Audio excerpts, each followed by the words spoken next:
Sunset Overdrive is the kind of game we just love making.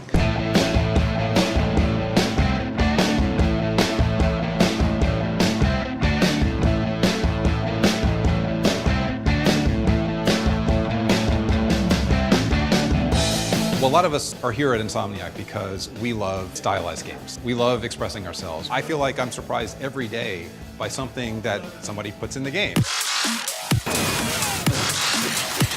The year is 2027, not too distant future, in Sunset City, which is a fictitious United States municipality. And there is a multinational corporation called Fizco, who are about to release a hot new energy drink called Overcharge Delirium ST. Overcharge tends to turn people into mutants who drink it. We call them OD for Overcharged Delirium Drinkers. They're hideous mutants, they're covered in boils. The only thing they want more than to kill you is to get more overcharged. The setup for the mission is that there's a radio tower up the street. It's in a dangerous part of town. It has a signal that it's beaming out that is causing some problems. So some NPCs in the world need you to go and take it out.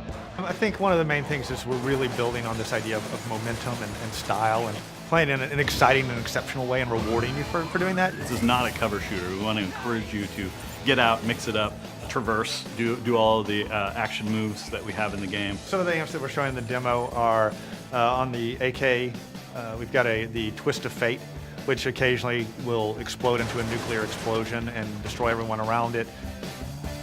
The style meter is actually our method for encouraging players to play well. And as you traverse and do things like kill enemies, or if you're switching weapons a lot, or killing a bunch of enemies at once, it's building your style meter up. And we've got several levels, and every level you achieve, it causes an amp to become active. So you might be able to suddenly do a dodge roll and knock enemies out of the way, or cause the Twist of Fate to become active and start going off.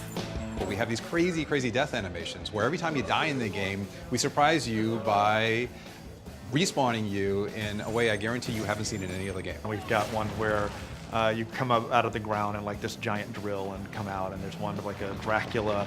You come up and the coffin opens and you walk out. It's kind of half zombie, half Dracula. As soon as people see that, they get the idea that the character of this game is different. So we have a lot of effects in the game, especially as you level up your weapons, where things will happen that are clearly like, this is a video game and we love it. So for example, T and Teddy, if you hit a lot of guys, there's an explosion that has a teddy bear shape face in it, which is always really rewarding.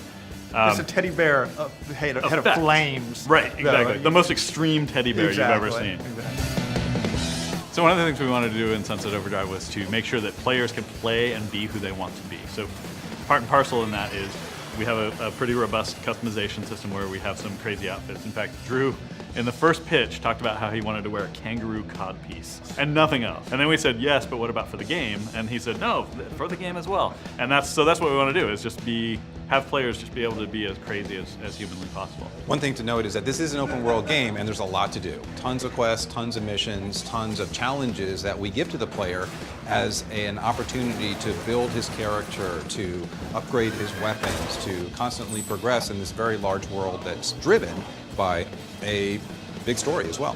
We have a lot of core principles that drive the game, but I think the two that really speak most to me and to a lot of other folks on the team is, first, fun trumps realism, and the second is philosophy. And what I mean by fun trumps realism is that we're making a stylized, irreverent world where there are rules, but those rules can be bent and they're broken and bent all the time.